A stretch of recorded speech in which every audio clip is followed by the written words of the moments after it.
Bonjour à tous et à toutes les abonnés de Tindika Tindika Balobi Touro Katia Voka na Katia Tindika Tindika Boya et Belebo s'abonner avec Katia Voka Babi, votre humble servante Amarou dans la bino. Olingaka musique, olingaka politique, olingaka foot, olingaka social, socio-culturel. Boya et Belé na Katia Tindika Tindika Yasika Yango Makambu ya Bia Babi Tindika Nde ya Liboso. Et là quand les arnaques musika teka rouge on mona bakoma s'abonner, bo s'abonner mensuellement. Pobozwa Katia Voka Amarou na no politique na obeta c'était la politique boya ebele yasika tout monde ni ciao to ba simba raté mais ce quoi le but tout tika justice c'est ça la makamana boka ki ministre de justice ala baginine abi le président m'a dit autant de fois ala bina tika justice et ça la musala na yango moni avant ils allaient ki na bato bazalé ko s'impliquer dans affaire judiciaire dossier moko ye ba bengi mutu dossier moko ba koti mutu juste pour influencer les décisions. Mais tout ça dans un moment oyo, c'est-à-dire qu'il n'y a pas quelqu'un qui va influencer sur les décisions de l'État. Ce qui est justice, c'est le but A et A. Ce que le but B est B. Il y a un moment où il y a lelo, nenen koulou bazo lela. Si na lelo, Steve Mbika va commis kolela. Pourquoi? Parce que la justice doit être rétablie. Moni, la justice doit être rétablie. Ndemoni, le prophète Asakola Kanatsine Mokonzambo Kalabaka, avec le temps, une majorité va se dégager dans les parlements. Il avait dit ça. Abie vous allez dégager dans le parlement et vous comprendre que le président a besoin de majorité dans le parlement. Il y a un ezokoma. Ezokoma. Moni, maloba moko bimaka to eba kite e ko sala manenge nini. Mangama nzambe nenge bandaka ye banakate. Moni Bible lobi mutu moko ta ebi nenge mwana se forma na kateli mwasi. Mutu moko ta tikala ko mona nenge manzaka e botaka. Mutu moko ta tikala ko bota nenge mona nenge suke botaka. Alors kana tombe c'est suke ne boti. Ce sont le mystère de Dieu. Et c'est ce qui est en train de se faire. Toyoki, balobi na biso ndeko Julien Paluku. Ndeko Julien Paluku a leli. Habité. Na FCC ba olia mabe. Ba oponana. Kala mingi tenga pe na okatsa na oke na ngamba cash. Omoni. Ils étaient là. Mais ils ont compris que batumoko boye basi ba ponana. Le faible sont écrasés.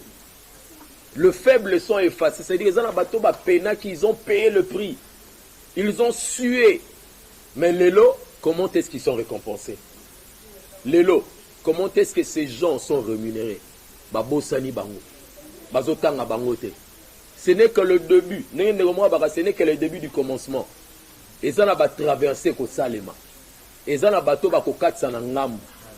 Ndoraka ndeko pius, moi bula lobara déjà lobi 1-1. Affaire ya ba maisons spoliées. To rappela ngo lisu selolo mokonza mboka. L'affaire de maisons spoliées wana onyon so bazwaka banda kwa l'État o ba occupaka ba komi ya bango ba pesaka basi na bango ba pesaka baleki na mwa fandaka to le susko rappeler dossier wana. Ce qui justice c'est ko la moussa. Les maisons qui appartiennent à l'État doivent revenir à l'État. Moni banda kwa l'État ezonga na l'État. La justice doit vraiment être indépendante comme on le voit et cette justice doit faire son travail. Ndeko mende tanga lobaki bato basekaki alabi moni président Félix ameki bino muke bolobaki état de droit ba meki bino kaka état de droit tala ne boningani. Ce n'est que le début parce que cet état de droit vous allez appliquer le ko la pas possible moni nde moni mingi bakomi ko banga tolobaki quelquefois malheur est bon coronavirus eye mutu moya kima ezate ata okena ngambo braza okendete nala kondimwe pa na bango nzoka lokwa mo okende ezate justice ana sima mukongo na yo moni coroner mayele président lobaki 2020 eza année à action. Il a parlé comme un prophète nzoka na kati ya action coroner ki lokwa fimbu eko beta pa ba frontière ekangami biso soto sa ozwaki okoloba oliaki okotanga monenge komi depuis que le Congo est Congo totikala komona te mutu ayibi na kesa l'État azongisi ezalata et des choses comme ça au lieu d'acclamer au lieu de féliciter le président non bato bazawana yango tomi tuna bande kwa lamuka boina Félix to boza contre le système de gestion président Félix. Et c'est ce qu'on est en train de... Obiso mutayini yo inana bana yo. No moni moya balinga président Kabundo ezate. Naoki ndeko moko député moko ya MLC à lobby lokola ba interpeller Jean-Jacques Mambabi ata bimi ya otika makambo wana te ndeko promesa te kotika te kotika te abinga na otika te ata ya biminga na otika te toke nango tina suka OK toke nango tina suka mais yeba ke ezana bato peso ka simbi grenade akokanga mutu bakufa naye bakufa naye eloko bato mingi bazo comprendre te. Lorsque tozaki na régime ya président Kabila, nous avons vu des arrestations. Le problème est nini, c'est parce que justice na biso ezalaki tellement maboko kotaki mingi moyen to comprendre makambo belé ezalaki te. Ndomoni ba président Franck Diongo bakangamaka esika azali en passant to pesi bidombote ba président Dio Minongala bakangamaka balobi boye en cas de flagrance immunité et agissara lisusu te. En cas de flagrance, ça veut dire que lorsque le délit est direct ou bien cette faute-là commise et zolandisa manami kolomike, babi erwana immunité et zalara sous la place T. Donc bato bagenda kolobote bakangi député batali immunité parlementaire non non, c'est à dire qu'en cas de faux et usage de faux, magambwa immunité ko sala T. Yango moni ndeko président Franck Diongo lobi mais comment député Mubimba boya MLC basaka ino logo la mwana muke logo bébé. Tu te permets de dire que na pesa ki ba document bato ba geno cha ba signature ba elinga kaka après nga na kei. Est-ce que ozwa ki ton yo député molobeli ya batu et tu te permets de dire biloko boyeli boso batu ke batu ba kende ka ça veut dire que ba piéger yo basaka ina yo bachelo ba signature eza vrai te ba pesi yo ale yo kei siko yo le bolo za mutu a train ato leli ba retourna nani ne a chaki en place cette pétition eza yo et déjà nous to ba bike ba bisu c'est que ba che na résidence mo surveiller je crois ba lobi azana banda ko na biso eza quelque part ba che na babi azela et il va répondre de ses actes. C'est ça la justice. Nous avons parlé sur la justice et cette justice doit faire son travail.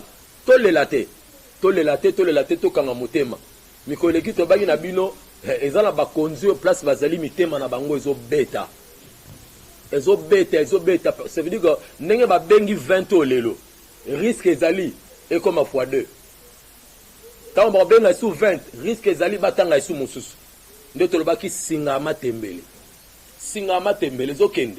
ezokende nani aliaki nani akotaki nani simbaki Nanya Memaki, Nanya Monaki, tous ces gens seront obligés de comparaître devant la justice. Oui. Justice et justice. Ce qui est justice dans Mbokate, aucune nation ne pourra aller de l'avant. Exact, c'est faux. Bato bazolo que le président Tsisikoyo une année à Osala Moussala Mokote, c'est faux. Ce sont des gens de mauvais cœur. Baza bato moté en bolingote.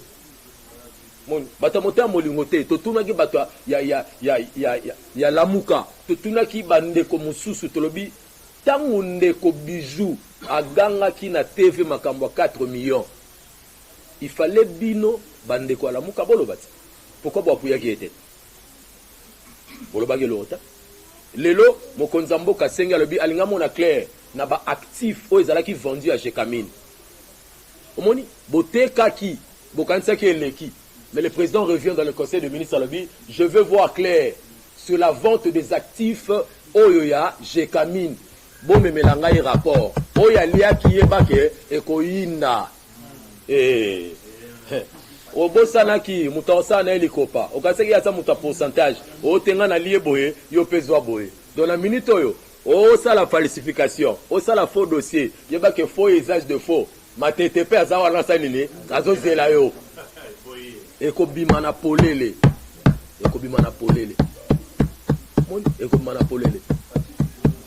Fachi Bic Rouge. C'est ça le problème. Bic Rouge Moussalango corrigé. Il ne parle pas. Dans le silence, il est en train d'agir. Motema mabe et futakate. Motema mabe et tongakate. Moi je me pose une question.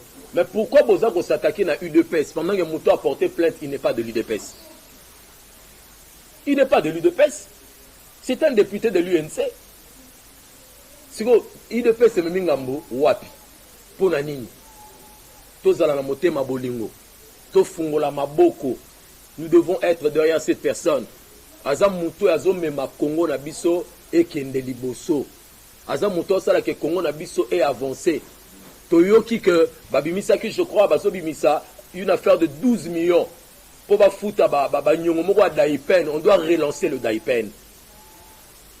Faut ba futa, ba relancer et ça va créer de l'emploi. Ça va donner encore plus de l'emploi à la Katsabat. On a vécu na Katia Mboka, c'est-à-dire que les gens ont biloko totikala koye bate. Totikala koye bate. Ba chiffre totikala koye bango. Totikala que non ministre Moka lobby à Longwe, à Zalaga Kei. Mais nous vivons dans un temps où même les chiffres sont connus. Les chiffres sont connus. Pour une fois, un président est transparent. Pour une fois, il est opaque. Pour une fois, il est ouvert. Il montre aux yeux de tout le monde comment est-ce qu'il est en train de gérer.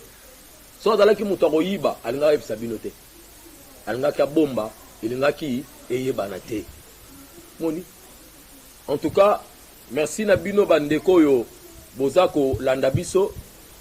Ba complot de salama et ko bimana ngona polele. Ko mana polele. Boza FCC, bozoliana président, boza ya ko bomba manasima. Mais boye ba que tout ce qui est en train de se faire dans la cachette ce ballon la polele. Moni. Ba groupuscule nyonso bozo sala wana pour monter des histoires. Boloka comment est-ce que vous allez faire échec à ce programme Mokilezo Mona. Pour une fois baloba l'Afrique a un président. Babara tenge le Congo a un président, mais une fois balobi l'Afrique maintenant a un président. Pour nous comme mingi bazala qui on a c'était des gens bavanda mais pas la gouvernance. Il n'y avait pas de gouvernance. Bandego na biso je crois à Cameroun wabaka bo défi sa biso président Félix Atam Mbula moko akoma mokonzi mboka na biso. Pourquoi? Parce qu'ils ont trouvé en lui un homme intègre. Oui. Intégrité, c'est ça le problème, l'intégrité, la loyauté. Si quelqu'un est intègre, si quelqu'un est loyal, c'est ce qui crée de problème. Mouta oumeli 10 ans na royi ba rozala lesta. Bo linga nenge nini. Tu te rappelles que tu tant que voté projet loi, il y a 670 000 $. Bandego la mouka, vous allez en parlement. Ndego mouzit, vous allez en parlement. Qui s'est levé pour dire non? Qui s'est levé pour contredire? Il y a un moment où Bandego bozo bundisa Kaboun pour le montant qu'il avait dit à 7 millions. Mais avant de attaquer, commencez par mettre en place une commission d'audit. Commençons par une commission d'audit. C'est que dans cette commission, réellement, est-ce que Biloko Aloba, il n'est pas un fou. Non. Il n'est pas un fou. Ndomona Aloba Biloko Mususa Watambo Mwamba, Azonga Nanzela. Ote, Abandi, Nana Bissibino Gesso Moutage Banda, premier gradué en médecine et nous Bagatangate. À cause de la caserne diplôme, il y a droit. Malinga Kobaki, sa connaissance, nous sommes dans le domaine, il y a médecine. Ah, ok, nous Bandara en première. Non, on a raté Moutoumora à 15 diplômes. Mais Zali. Et sur il sera obligé de commencer dans le premier graduat de l'université. C'est ce que vous ne maîtrisez pas. C'est ce que vous ne comprenez pas. Na aja tata na kabund. Aza la mutatanga te. Non. Vous fouillez bien l'information na bino. Hein? Vous fouillez bien. Et Bobo Sanate il est dans l'UDPS. Et qui dirigeait l'UDPS? Il était de quelle nature? Pour Azo Moutoua Bongo qui nous confiait à l'époque d'abord secrétariat général, il y a parti. S'il n'est pas une tête, on ne peut pas lui confier un parti comme ça. Et Belé Bazolo Balelo, Babimi na matrice et UDPS. Et Belé Bazolo Balelo, les professeurs Monken Baleka, ils sont sortis de là. Et UDPS, le lot que nous avons secrétaire général à l'époque, Ozalaga Moutou Yele Yele le gars Balogoti Nanzela. Hein? En passant au Pessimbo na Mokonzi CG Kabuya et Sigazali, c'est-à-dire que Mitou et Zosala. Ne pensez pas que l'UDPS est un parti des idiots. L'UDPS est un parti des gens qui ont étudié, des gens qui sont intelligents, des gens qui ont la sagesse. Et tout le bas qui on ne dirige pas par rapport à un diplôme, mais on dirige d'abord par rapport à la sagesse au Moutazanango. Et c'est cette sagesse que va comprendre comment les choses se font. Le président Nabiso Kaboun, il est un témoin gênant pour beaucoup. Quand c'est malléable, ça est facilement quand on a idéologie le peuple d'abord. Ce qu'on a relié à Ce qui n'a lié, je serai obligé de répondre devant les gens. Nous sommes sika mutu ezali et sika problème ezali. En tout cas, to pesibino matondo mingi. Nango amuke pesa mela kibiso to partager na bino information oyo. Donc to rappeler sous ko lobake na minute oyo kuna na prison makala déjà donc procès forain on essaie bandaki ezoleka publiquement. Papa chéri to lobaki fungola miso. Moi na yo depo botaye atikala okenata na société. Maliboso agebi maliboso à l'état. Voyez un peu. Et bilo abombo ke président za muté amabe. Non. Non, mon abatu. Boke côté na katsa ba faire wana tout ça, c'est Masaro Gomena Gombe. Gomena muto ba pese komba Gomena asomba la terre. Ba estimer ba bien muté pese environ, je crois il a fait 4,8 millions de dollars. Nathan Mouké Oyo, qu'est-ce que tu fais? Au gagnaka combien? Pose un mbongo à peu près à modèle wana. Ote mutuko nazanango tozaka ngai na mokonza mboka. Fachi muninga na yo. Hein? Fachi muninga na yo. Problème ezalité. Justice yango wana ezo sala musala ete dodo tolela ki yango wana ezaka na ebandeli. Ezaka na ebandeli. Ce n'est que le début. Ce n'est que l'affaire ne vient que de commencer. Le président n'a rien à voir. Mokonza mboka to bondeli to sengi yo. Fungola miso, même le service d'entretien, Néotolobaki, na kati président, s'il faut changer toutes ces personnes. Le service à nettoyage, il faut rechanger. Il y a beaucoup de combattants basaléa. Batubaza kili, ils peuvent faire ce travail. Ils peuvent le faire. Na kati ya chambre bakota ya mutunyo sote. Chambre za la lieu à intimité. Mais tant qu'on continue mutunyo be na kati ya chambre, yeba ke makamyo sa kati ya chambre gobima. Ndomo itomi tunaka ba secret à président c'est banda ko mandenge ni président sali bo bayebi président nzoka ba pion ba kotaka. Mais Dieu merci moto azana nzambe ba bungisa ka ete ndomo ni bino moko bosai nini bozo bima boko bima nanu bo bimite boko bima mon bolunga yo bocha président sur écoute mais esa nini e bimi na polele. Dieu est au contrôle de tout. Topé simbote matondo mingi na bandeko nyonso yo balandaki biso de partout ailleurs to rappeler lisu to lobi mama Béatrice Mikobe présent chez la zone de la biozo kanate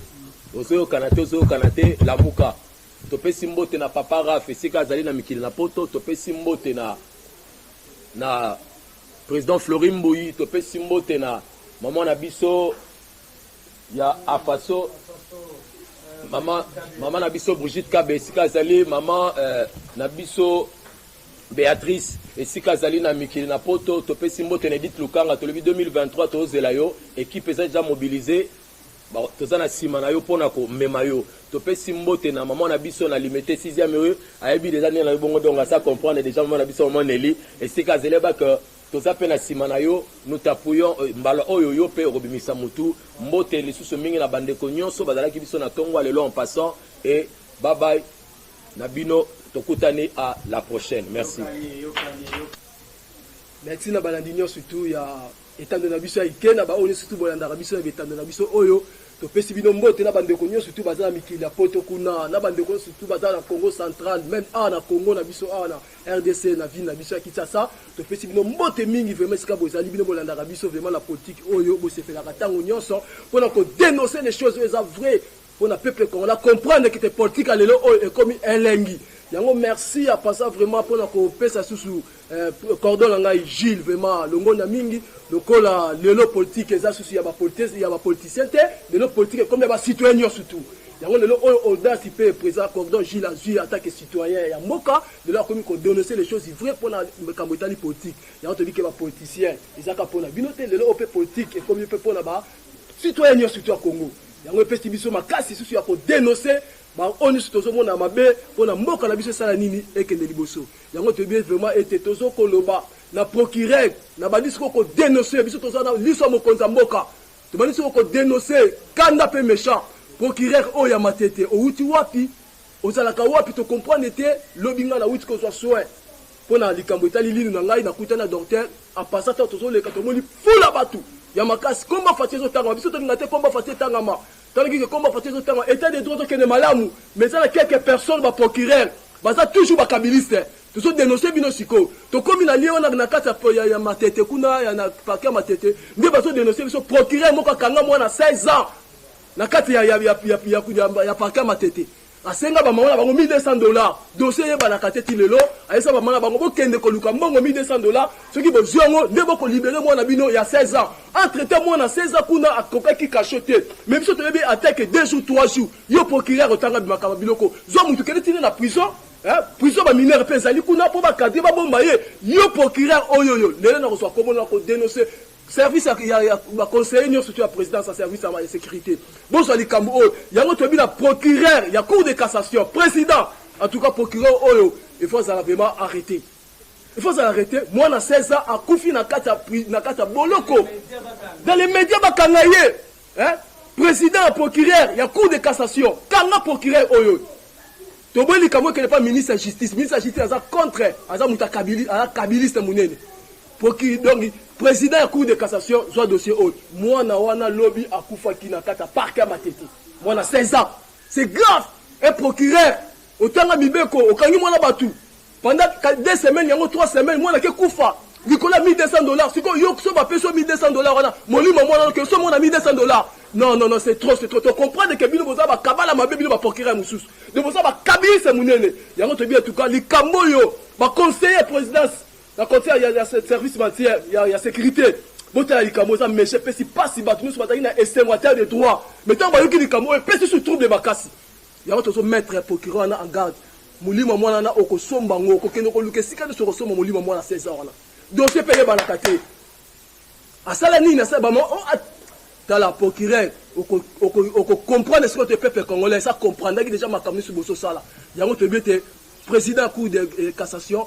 tala likambo oyo vraiment likambo so leka na so dénoncer sous que tala muko tombolo président de la république na biso asa mutema malamu tala bazo référencer ba nini ba toilette na kata prison makala bazo tia ba douche sika pour na biloko ni sona ezala plein ezala tout donc ezala te na kakate bazo sala biloko na mais ezala ba ingénieur mususu pareil mukonza mboka baki ba pesa soki batu bangi ba travailler par jour ba pesa ba 13 000 francs congolais mais ba ingénieur wana bazo pesa batu $1.5 tela ki bo caméra ba caméra basé bela mukilo bozo mitema mabe pour mukonza mboka so ninga congolais ni so sala à l'aise à l'aise mais minutu mais mukonza mboka ba combattant bazali ko pesa comité de suivi te bana na makamwana pour trop toujours ka batu siko biso ba combattant to za wapi obiso to ça la suivi pe na likambo tala ba toilette ko na la prison to ko la na même 2 mois 1 mois to suma quelque chose to tient dans ma poche pourquoi quand zo pona ka ba batu ba miyibi toujours ben général wana bazo zo $1.5 bazo pesa siko biso to ça biso ba combattant to sala yo nini mokonza mboka to sala yo nini ba ingénieur bazo zo 13 000 mokonza mboka bi opesa ka chaque jour bato bazo sala musala na kata prison bazo sala ba toilette kitoko bazo sala ba wese kitoko ba douche kitoko mais ba ingénieur wana bazo pesa bango $1.5 biso ko biso to buni ensemble ba combattant ba buni ensemble to zui bourrette to tini ki bourrette keli pe bourrette kei et pe bourrette sani etamboli si ko fo bourrette ne zonga ko so ba o ba tini kakango si ko ba tini kakango ba tireka la kata zelo tini le oyo banani wa ba sa ba combattant du peuple ba fo combattant ba bundi mais toujours ba combattant ba c'est la kaka sous zelo ba bourrette ne zonga sous na sima et la bo sous zelo mais tanini biso so tini kaki bourrette liboso muko tombo so so pouvoir tala ba sabotage aboye au constat de comité de suivi te ya to so mettre ba ingénieur wala to so mettre bino en garde maka kutu déjà ba travailleur ba maçon ba comme ko kima na bango so ke ba yeka ba tali liste 1.5 banda jino mobimba akimi na ye bato ba sasu muko tombolo tinda comité de suivi tala longi nga bien makamoto kana kata prison ba ingénieur wala baza ba kabiliste baza ba ndo kiminene kana bango bali presque mbonga ba 3 semaines yango musa so sa matena kata prison yi compris na directeur à prison bi pe musala ozo sala makunda pourquoi ça konyo ko la batu boy $1.5 mutazo so ça plus de 2800 francs congolais mais muto ingénieur azo sala musala kangi maboka so qu'il y a 11 000 francs la tête à mutu moko pourquoi makamabozo le kana kata mboka na biso boy et ça bien été tala likambo oyo zo le kambuteur mabe na kata toujours directeur à prison complice toujours directeur à prison complice to seki bakangaye les médias toujours les criminels na tourna na prison toujours ba sabotage na kata prison mais directeur à prison so voir makaka zakaka président china ko sa directeur à prison te Cordon Marcel à cause de la prison te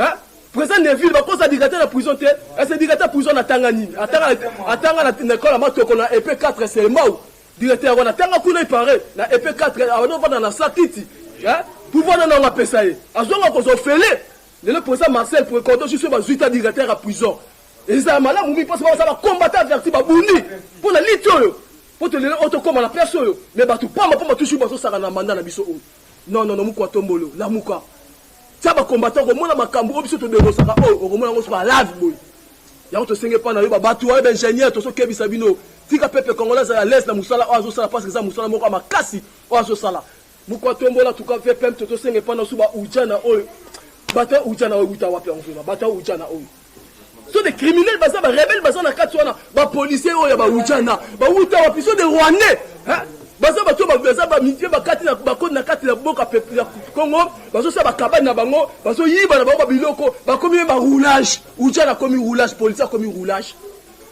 yoka makamoleka ki avant samedi ba criminel bato yiba na ba yibi na kata ndako mobo na moi makasi ma ujana na poma tete mukwa tomozo ka siko ba makambo ba ujana baso sala ba criminel baso kima bato baso belela ba ujana ba criminel ba ngwane ba ujana ba